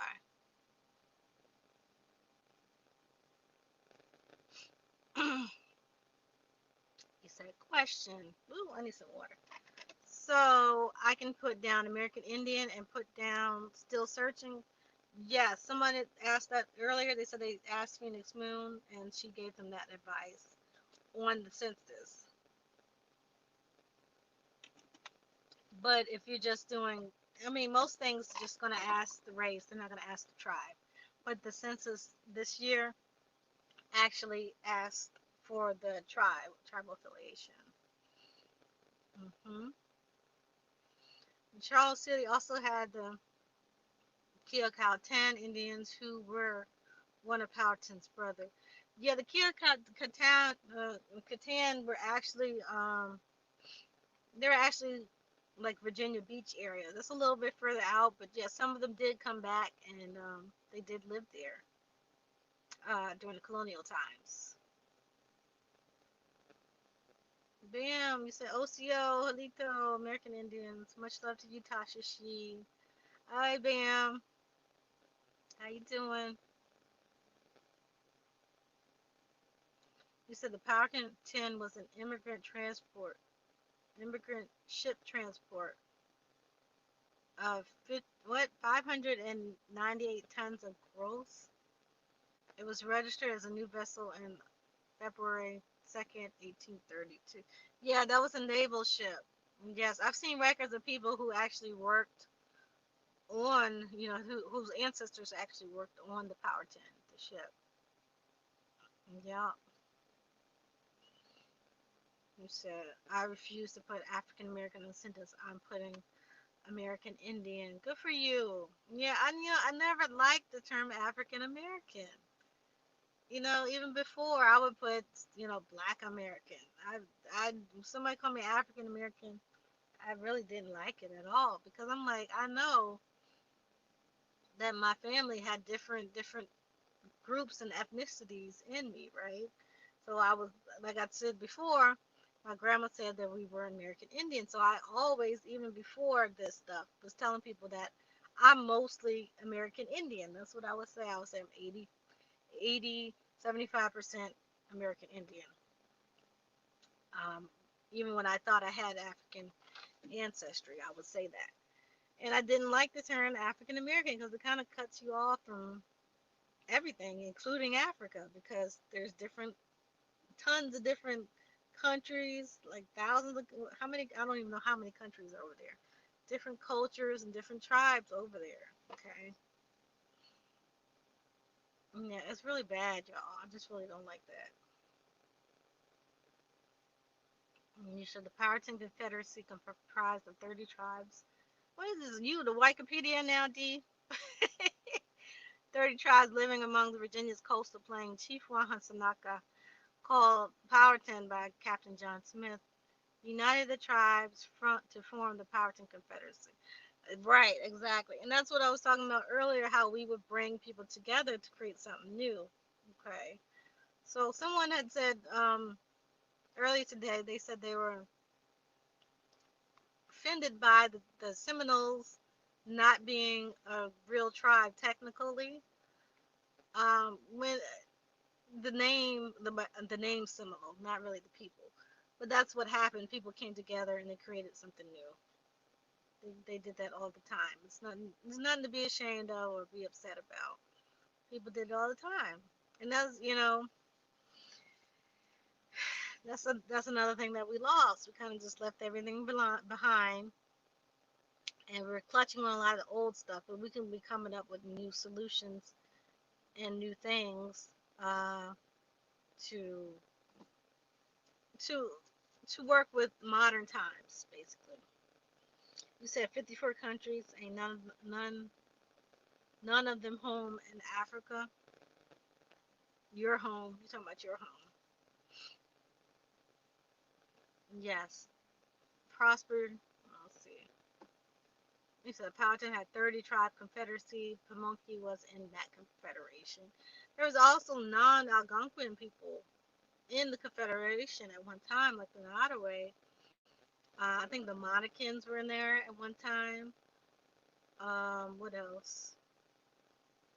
Maharan, was it Maharan? Yeah, so some of the tribes, when my ancestor, Chief Kokolaski, Queen of Pamunkey, when she was bringing people together, people really trusted and respected her as a leader. I know a lot of people don't think females can lead and all this stuff. They didn't see her as a female leading. They saw her as a good leader that happened to be female.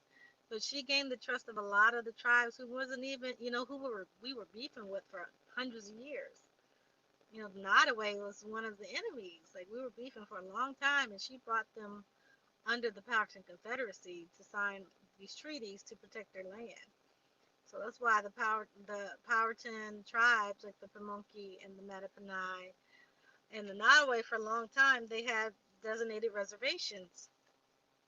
And I think the Monacan too were under there because of her Treaty of Middle Plantation, as they called it.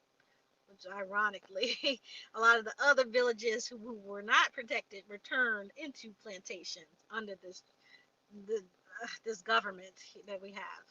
So, you know, yeah, that's what the confederations were for, forming new governments, forming new confederations, right? New connections, right? You said when have our women not been leaders? Yeah, but you know, in other places like Europe and certain places in Africa, a lot of the women weren't allowed to lead. You know, there's certain stigmas with certain cultures that the women are weaker or more emotional. But you know, the different genders have their different strengths.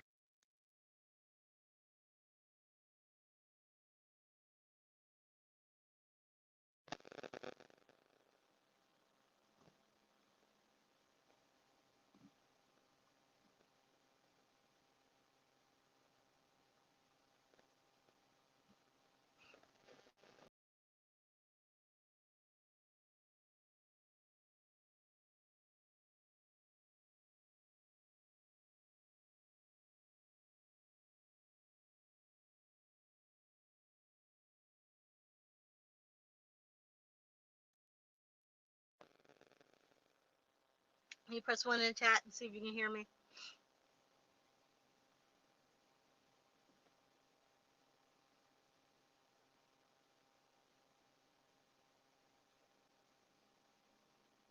Can y'all hear me now? Can you press one? All right, thank you. My chat is so slow. Um, let's see. You say our women have a unique makeup that can't be copied. That's very true. That's very true. But yeah, so the women, she was a big leader and she was able to unite all these different tribes that have been beefing for a long time because she knew how to negotiate with the settlers. She knew how to get things done, and people trusted her. Okay, even the rivals trusted her.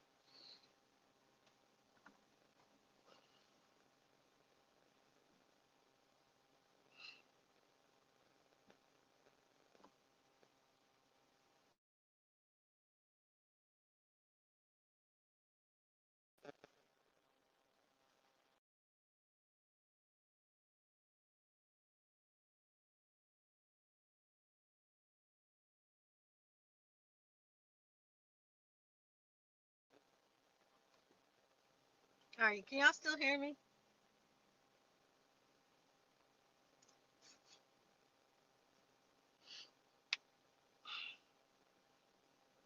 Yeah. So what? Y'all pressing one again. So what was I talking about? Y'all had any more questions? I'm about to sign off soon. I've been on here too long. Can't be doing no 4 or 5 hour lives. No, can't. I'm supposed to be going to the store. Oh my gosh. Thank you, y'all.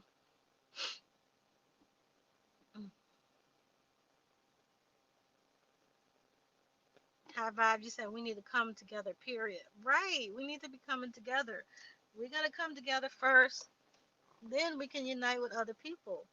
We got to fix our backyard up first. And our front yard. Everything is looking crazy right now. And people are hurting. Like our people are really doing really bad. So we need to be coming together. Those we got too many people who are on the bottom, and then we got a lot of people who are on the top who are millionaires, billionaires who are not helping the people on the bottom. Okay, all they're doing is bragging about what they have, but there's a lot of people at the bottom who don't have nothing. At least create something so that they can build something on their own. Not a lot of opportunities. That's where we have a lot of crime and issues going on with our people. And group economics, Like I was saying earlier, it's one of the things that we could be doing. It don't even cost these. It's not gonna even cost rich people a lot of money. All right, if they do business with other people, they even if they create their own business for us, somebody from one of these leagues, these athletes, they make a corner store franchise.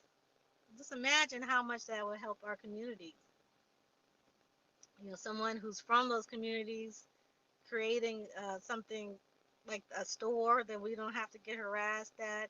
They can employ teenagers or other or adults that don't have jobs. Imagine how much that would clean up.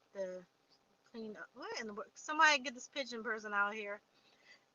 We don't talk about fans only here. So I'm telling you that definitely would be beautiful. Denise, you said, do we have an American Indian group we can join? We don't currently have one like a political party or anything. The best thing you can do is join with your family. Get your family into this information. Once you start doing your genealogy and coming up with this information and showing them who they are, they're going to be more interested in doing these types of things. You said what that's my donation information. Somebody asked for it. You said what's my donation address, Chub Jack? You can cash up right there, or you can do PayPal me slash the Tasha Xi if you want to do PayPal. Yes, we are the group. We're the group now. All of us coming together. We got this little community. I mean, people want to talk about internet Indians and stuff, but we got to start somewhere. Okay, all of us have a lot of Americans or people from the Caribbean and UK and different places. We have access to the internet. Okay, it's not going to cost us more. A lot of us have phones that we need, so we're able to be in contact with each other. Start here. It's like we have the No Grandma Killers tour now. We're meeting up. We're coming to your city and meeting up with you, and we're discussing these types of things. Like we're practicing group economics and discussing it. We have people, indigenous people who are vendors who sell their products. And some of us who selling our products, we buy products from somebody else who's selling products just to support the group, the group economics, just to get something started. So we're not really internet Indians. We're going to start from the internet, right? Then we're going to move into person and start meeting people and touching each other's lives and helping each other that way. Okay. Helping people help themselves, mainly, you know? So, let me see. M. Cart, you got a lot of good questions today, M. Cart. He said, is there a list stating all the different medicine men and women? Uh, no, I would like to know that list too. A lot of our medicine men and women are very low key. Okay, and then there's a lot of us who dabble in the medicine who aren't quite of age to be medicine men and women. Some of us know something about a little bit about herbs, right? My cousin Loyalty, she's coming up with her herb. I believe she's a medicine woman, but she knows a lot about herbs and different things that are health, for us health wise, that comes from indigenous culture. So she's coming out with a line of things soon. I sell some herbs and teas as well, so that's going to be up on the website soon. So it's a lot of us that's doing that, but we're not official, right? Different people who are doing things like that aren't official. So that would be good. So whoever's coming up with that business, what do you call that? Not itinerary. What is it called? Database or whatever it is. That would be a good idea to come up with that too as well. Hi, Wild Lemon from Ireland. Hi, Vibes from Emporia. I've been to Emporia a couple times. You down there near the Nottoway, right? The Chiranaka tribe. You right down there near Chiranaka. It says facts. A sign of consciousness lacking in balance and perspective of wholeness. Mm-hmm. That's a lot to do with the medicine too. That's why we need these medicine men and women to help us. A lot of us aren't balanced, right? And that was the basis of a lot of the medicine back in the day. All right. So yeah, thank you, Shelly, for the donation. And also that's another thing. Our spirituality, like I've been pushing, our spirituality and our medicine. We need to get back into that information. So I'm gonna be starting on that a little bit more. Um, I had the medicine ways class, but that got hacked. Something happened with that class, and I couldn't get into it anymore. So I'm still working on trying to get back into that. I'm probably have to do the whole class over. Those who had already signed up for that class, y'all gonna be getting another class for free. So I will be sending that information out once the medicine ways class is back up on the AthenaAcademy.com. Hey, salute, Kay. How you doing? Lorraine, why are you asking me these questions, Lorraine? You seem like you working for them. Don't be asking me those questions about them. I don't have nothing to do with them. While Lemon, you said why were women forced into marriage in different countries? Um, it goes back to what we were saying earlier about a lot of different cultures. The women weren't seen as strong. A lot of women were seen as accessories, as in some cultures as slaves, right? They're there to serve the family and the man and whatever. We didn't have that here. We don't do that here. So the women here actually chose their husbands. They weren't forced into marriages. When the colonists came, some of the people were forced into marriage. They were really, it was a choice that they made for some of them, because they knew what would happen, that they would be getting protection for their family if they married into certain families.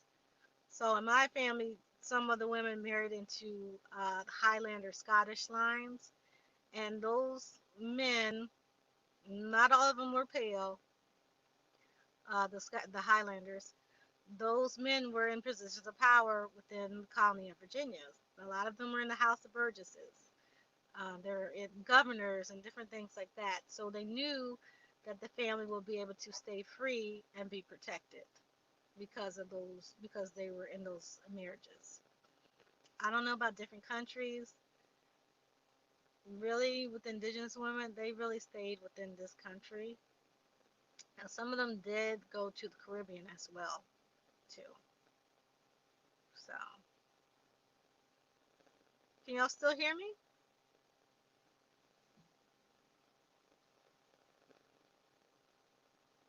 Can y'all press one in the chat if y'all can hear me?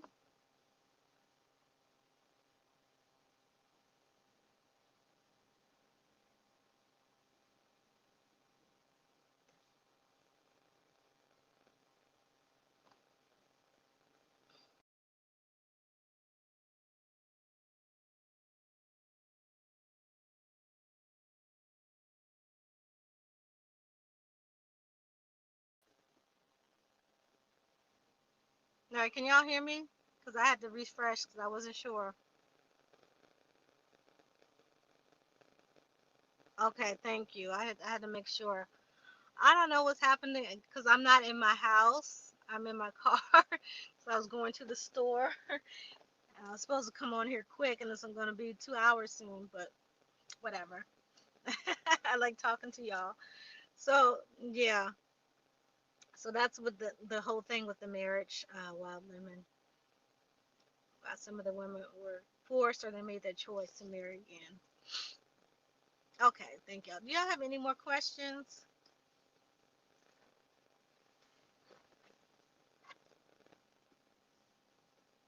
Eight, when you said, look at how Europeans treated each other.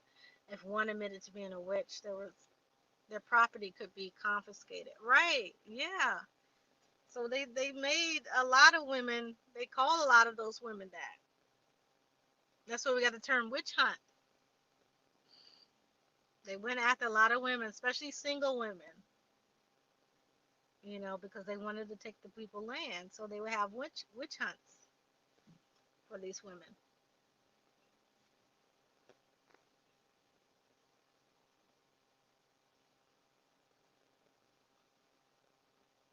I wish I knew how to add the thing to chat, because I would add some of y'all in. Hold on. And once I get the hang of this, I'll be able to add y'all in. I don't have the link, so I can't. I can't have a panel right now. Once I figure it out, I'll be able to do that. Is it daytime in your country? In my country, it's nighttime. Yeah, it's nighttime on the East Coast. I think on the West Coast over here, it's still daytime. Yeah, it's nighttime where I'm at. Yolanda, let me see. What did you just say, Yolanda? Where can I find the Sanders? They're hard. The Sanders in Virginia, I can tell you. Um, there's a whole backstory with them. Okay, and I was gonna post the video. I'm working on the video of that, so just hold on. But they have a connection. They have a tribal connection in Virginia, and it's a whole backstory with several different involving several different surnames that a lot of us have. So, and some people gonna be mad, but some people gonna be really mad. But yeah, I'm gonna put it out. Yagua, you said we used to do mentorship. I found out through genealogy my great grandfather had a youngin about 13 years old living with his family to learn the barbershop business when he was about 30 years old. Yes, and a lot of the indentures that you will find will show that, especially those of us who have free people of color. You will see a lot of, you'll find indenture contracts. And that's due to people not being able to pay taxes. People who had money would buy up the children's indenture, buy up the family's indenture so that they could have workers, right? And then in exchange, the family will be able to have training for their child. So it's just like sending your child to college, but not like it. I don't know how to explain that. But back then they didn't have like everybody couldn't afford to go to school, right? You had to learn at home, or they'll have like a little church house, depending on how much money these people had, and they'll pay one lady or man to teach all the children. Um, Only the super rich people from these rich families, the House of Burgesses, workers, and stuff could go to these colleges and things. So what they would do to knock two birds out with one stone, to pay off their taxes, and to send their kids to learn skills so they'd be able to have a job later on, they would send them out to be indentured. All right, and then some of those indentures end up turning into slavery. Okay, somebody did something wrong or they weren't listening, they will extend the indenture, right? And then sometimes they'll pretend like they lost the indenture altogether. The person end up being enslaved on some aspects, and then others people turn 30, then they go home, right? Or they'll go and find a job doing barbering that they learned, and then they'll buy land or take a piece of the family's land and build their own house there and get married or whatever. So that's what that whole mentor internship is about. And so you descended from Sanders too, Captain. I said, oh, except mine's is in Jamaica, and they're married to the Biggs family. Yeah, a lot of the people, like I said, a lot of people from Virginia were shipped down to the Caribbean. So it could be a connection.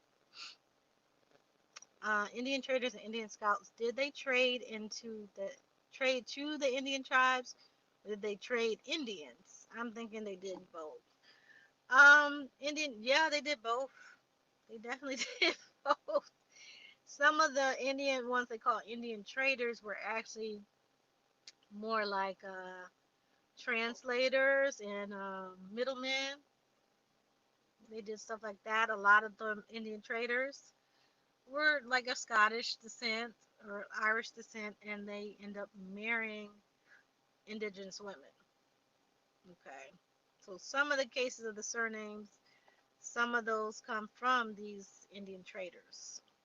And some of the others, because the Indians traded with them, like I was saying earlier, they might like the name McCaffey. And they're like, okay, so when we do business, our surname is going to be McCaffey. And that's how you get that name. I'm just making up names. Just making up names now.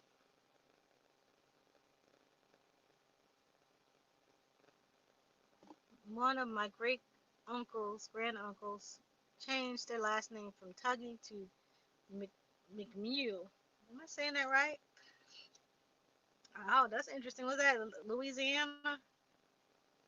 It sounded like a French Mew. That sounded like a French name. You said I meant Indian agents. My surname goes back to John McCord, who was a Cherokee Indian trader in South Carolina. Yeah, that's exactly what I'm talking about. McCord, so you know he was Irish, right? Like I said, the Scots Irish, a lot of them were hired to be Indian agents.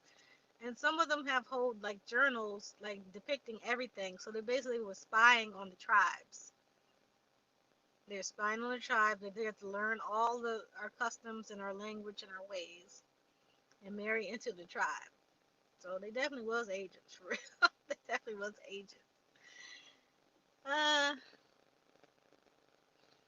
mm, mm, mm. You said you know I don't like foreigners. Uh oh. Who did something? Who did something, Camp Houghton?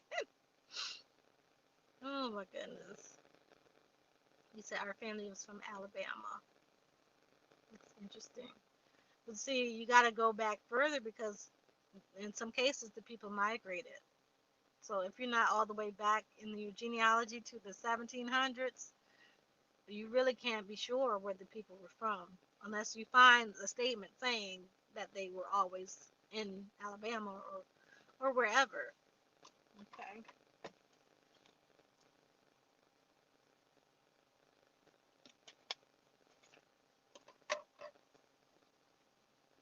All right, so y'all have any more questions? I'm about to go, y'all. I'm supposed to be in the store. I don't want to be out too late. You said we have McCulloughs in our family in South Carolina. So yeah, you got a good thing. I was gonna say something, but I don't even think this had nothing to do with this story. I mean, what we're talking about. But there is this documentary that has a good, gives you a good background on the people who came here. Okay, the Scottish people and those Irish people. Some of y'all know that the Scottish were the ones who started the Ku Klux Klan. The Ku Klux Klan is actually Scottish. Is their language. Okay, it's in their language. It means the unbroken circle or something like that.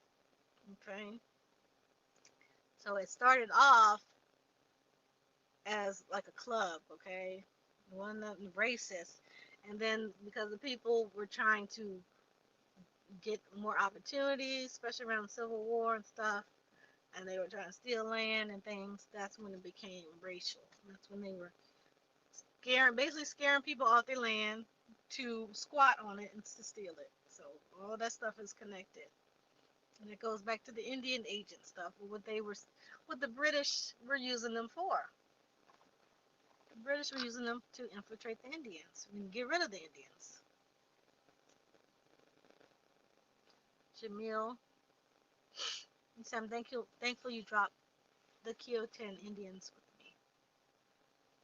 Oh, no problem.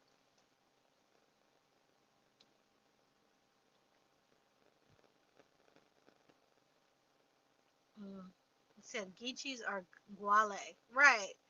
Research them. A lot of history admitted and made to appear as if they're different people, but they're not. Also, your people have strong blood ties to Jamaica and the Bahamas. Right. The people were sent away there. James Patterson, you said, I found out my great grandmother, who is not away, 3 times married, great 3 times great grandma, married an Irishman. What connection did the Irish have with them trade to trade? Just like I was saying, a lot of the Irish and the Scottish was used as Indian traders or Indian agents, as they called them. They did a lot of trading, so of course, when they came to the villages, the men were entertained, right? They were entertained. So the single women would entertain the foreign men or whoever the men coming to town because they wanted to get the women married. And it just goes back to what I was saying earlier about the tribes not liking incest. So sometimes that's how they got hooked up, right? In those instances, those type of parties and stuff that they had, ceremonies. You said you don't have a wrench. I just realized I'm trying to block the troll. I don't know what happened, Liz. You used to have a wrench. Wrench. I'm not on the YouTube app. I'm on StreamYard, so I can't give it back. But next time I'm over there, I'll do that for you. And people's in Alabama and Mississippi since before they were states, but they migrated from the East Coast to escape the early wars. Oh, okay. Puritans ended up in the Hampton Roads area. Right. Yep. That's what I was saying earlier. Virginia Beach area over there. I call everything Virginia Beach over there. What do they call the four? What do they call it? The four cities? Something like that. I can't remember. Yeah, I call everything Virginia Beach over there. So the ancestors came from the island southeast, deep south. Okay. Yeah, the islands, like I keep saying, the islands and the people on the mainland, we have a blood connection. We definitely have a even before the settlers came here, we had a connection. Okay. So a lot of people on the island, they descend from people on the mainland and vice versa. Okay. Even though we want to see ourselves as separate, and it's a whole rivalry thing, but some people have. I don't have that rivalry. There's certain people have a rivalry, the Caribbean people versus the African Americans or the Black Americans, and their Caribbean people are different and better, and they got all these jobs and they're doing all this. We don't that we're the same people, y'all. When you really look back, we're not that much different. So we need to stop these rivalries that we're having. How do you pronounce Ki Cow Tan? Can you repeat it? Ki Cow Tan, like a cow. Ki, like a key. Cow, like a cow. Tan, or tan. Whichever one you say, tan. We say tan. Ki Cow Tan. That's how you say it. One of the Ki Cow Tan man couldn't keep his Indian tribal name due to changing of laws, and chose to call his name Tan, trying to hold on to his Kika Tan tribal name. Oh, that's beautiful. That's beautiful. Yeah, they made a lot of laws, so that's another reason why a lot of elders couldn't speak because people didn't want to get killed, they didn't want to get jailed. There was actually laws that you couldn't be an Indian. You couldn't really say you're Indian unless you were on the reservation. And people had property, they had money, they had businesses. They didn't want to give all those things up just to go back to the reservation, and things weren't always good on the reservation. So to keep whatever they had or to be able to work and things like that and be into the society, they converted to Christianity and they changed to colored people, right? Or Negro people. That's just how they had to do it to survive. Don't mean that they hated being Indian or they, all these other things. They wanted to survive, plain. That's the human aspect of it. You say you're right, but people are in the I got mine, get yours. Right. We're supposed to be helping each other. We're supposed to be working with each other.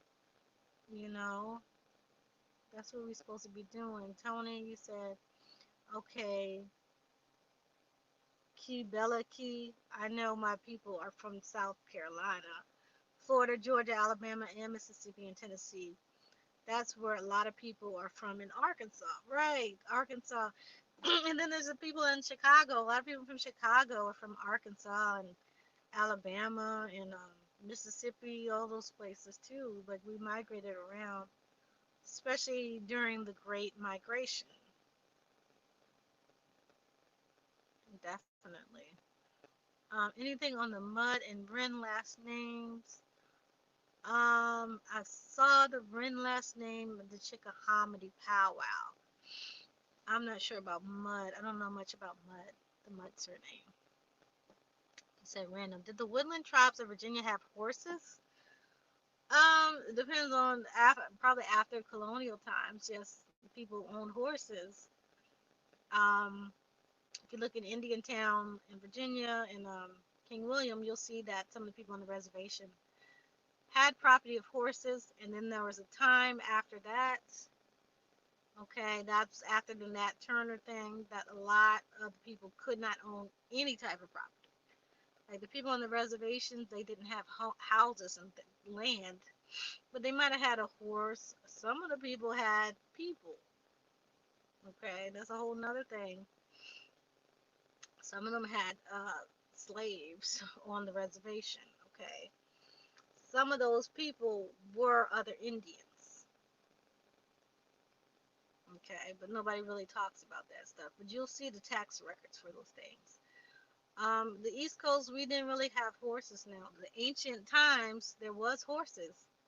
Horses actually originate in North America, which people don't know. Okay, the original horses were out in the plains areas and out on the West Coast, I believe. The horses somehow magically ended up in Arabia and in Europe and I think believe North Africa. So how did these horses originate, just like the cheetahs originated over here? How did they originate in North America and just magically fly over to the Middle East and North Africa and Europe? How did the horses get over there? And how did it become that the horses were extinct in North America, but their descendants were in another landmass, right? So y'all gotta ask these questions. They try to act like our people were ignorant, we didn't travel, nothing. I'm pretty sure the people over here put them horses on a boat and took them over to these places. Okay, it wouldn't make any sense. They try to do the same thing about the sweet potato, saying the sweet potato flew over to the Polynesian islands, Melanesian islands. I'm pretty sure somebody from America got on a boat and took it over there. They don't want to admit to these things. They don't. Eugene, you said I got a document of bill of sale from one of my great grandparents 2 times over. Grandfather, and he sold a tractor to someone back in 1870s. I mean, yeah, our people were always doing business. You can go back and you can see people um, going to court. There's enslaved people represent themselves as lawyers in courts. Don't believe the hype in these movies. You already see, like the Roots movie is fake. That's a false story. So all these a lot of these other movies are based on that false narrative. People did not live like that. Our people, even if they were enslaved, they weren't ignorant people. Okay, they knew how to do things. Even if people couldn't read, they still were intelligent people. Don't let these people fool you. And that's another thing that you learn doing your genealogy. You learn the real history. You learn how people really live. You know. King Avery, you said, I believe that black projects in inner cities are modern day black Indian reservations, black American Indian reservations. But the U.S. government will never admit it. It's pretty much the same system, giving people reserving a land or building for people to live in. Pretty much the people, a lot of those people from these tribes are, out in the country, they moved into these projects. You see that a lot, you can see that with Chicago, for example. A lot of the people from Arkansas, these tribes in Alabama and Mississippi, they moved up to Chicago and Cabrini Green and all these projects that used to be there. Romello, you said, I have pictures of my paternal great grandmother and her mother in Indian regalia, headdress and all, but I'm having trouble linking back to my people. I personally think my family's hiding information. If you think that, that's probably what it is. If they got pictures, they definitely know what tribe they're from. They definitely know more about their people. Um, I would keep trying, keep checking with your elders, keep looking for information. Look up the surnames. You got Lewis surname. That name is attached to many tribes, especially the Cherokee and excuse me, tribes like that. I think Catawba. Look into these things. Check the roles. Your parents in regalia, it means they were still connected to tribes. So I would check those roles. Eugene said, I asked my aunt to send me my maternal grandmother's stack of obituaries. Maybe I could find more names from those. Yes, the obituaries are very important. Hey, my grandmother used to collect all the obituaries to the funeral. She used to just go to funerals. I don't know, like it's a hobby or sport, but she has like a whole bunch of obituaries, even people who are not in our family. So the obituaries are very important. They give you a lot of clues. They'll give you a summary of your ancestors' life. They'll tell you the ancestors' siblings, their parents' names, all right, their husband or wife's names, the children's names that they had, the grandchildren's names, and so on. Even little pieces of their life, like they'll say they were born in this and that hospital, they were baptized at this church. All that information you can find more records from. Or they'll say their brother served in the army. You can go to those army records and find information about the family. Okay.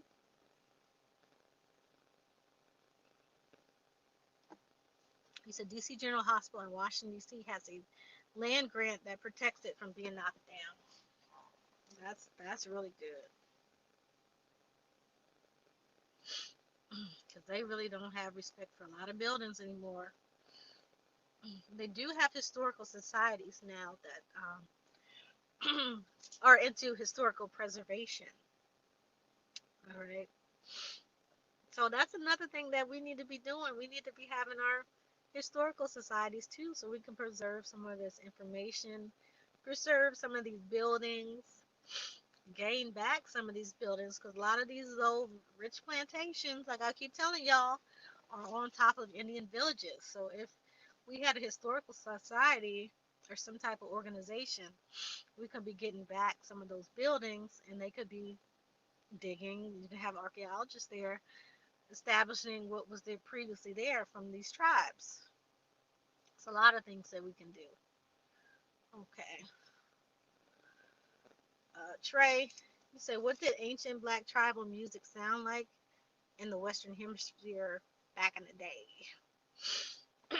Well, I was not there. But from what I know, from the knowledge that I've seen gained from people at powwows, listening to music, a lot of it sounds very similar to like hip hop and stuff. Okay, the boom bap. Some of y'all know hip hop, boom bap. That stuff comes from the tribal music. How the drums are played. We play our drums different than they played Africa. Africa, they play the drums really fast, right? It's the different beats per minute. Some of y'all that know how to make beats, y'all understand beats per minute. They have a very high beats per minute. I believe it's like 190 something. I can't remember because I haven't been dealing with music for a while, but they have a way higher beats per minute than we do. Okay, you can listen to if you listen to like the old blues, like the Howlin' Wolf and all of them. A lot of the music sound like that. Muddy Waters, right? Those men have Choctaw backgrounds, so the Choctaw music would sound similar to that. right? Um, we had more like the beats that you can dance to. What, like I say, whapping and trapping. People were twerking. There's accounts of people twerking. John Smith had accounts of seeing women twerking and all these things. Uh, what kind of music you think they were dancing to? It won't just the flute. They had to have those drums. The drums had to be doing something to be twerking to. Okay, so you can use your imaginations on it. You said 135 beats per minute, 180 beats per minute, right? Yeah, they have very high beats per minute in African drums, and our drums aren't like that. We're slow, more like a two-step, 1-2 step. The boom bap, boom bap, boom bap, right? So yeah, that's more like it. Yeah, Eugene, Mississippi Delta music. That's more like the Choctaw music used to be. Mississippi Delta.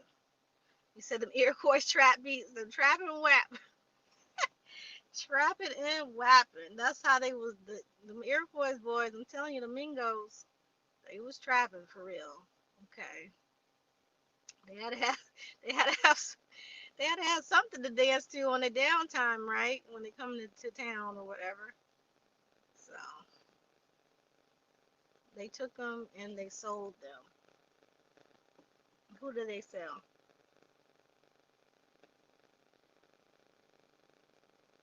Um, Romello, you said you do beats for you do percussions. Um, the good thing to check out is go to the powwows once they open back up and see how they play the drums, see how they do it. And really, the boom bap and stuff is based on that, right? Boom bap. A lot of our music is just the old music coming back. People, a lot of you look into the background of these rappers and stuff. A lot of them have indigenous background. You got Redman, K Solo, both of them Cherokee. I think they're cousins. Method Man is Redman's brother. Okay, so what does that make Method Man?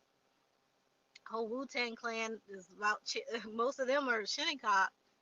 ODB, Reza, Jezza, Papa Wu. Who else is it? I think Capadonna is related to them.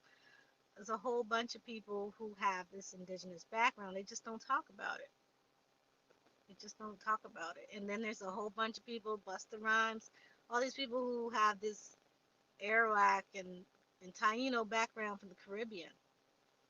Okay, so all of that, those people from these different these I say Caribbean, these different indigenous backgrounds came together to create hip hop and R&B as well, because they have similar people. Okay, you got Tina Turner, she's the Apache and Cherokee, a whole bunch of people. The way that we sang, the screaming way, the howling, like we holler in the church and all that stuff that comes from indigenous culture. Okay, the way we sing the riffs comes from indigenous culture. They don't sing like that in other places. All right, y'all, but I really gotta go now. I have to go right now, y'all. I really have to get going.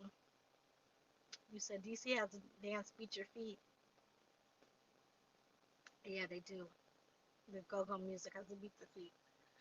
But yeah, I really gotta go. I love y'all. Thank you for coming on here. I appreciate all the donations and all the love and views and the shares.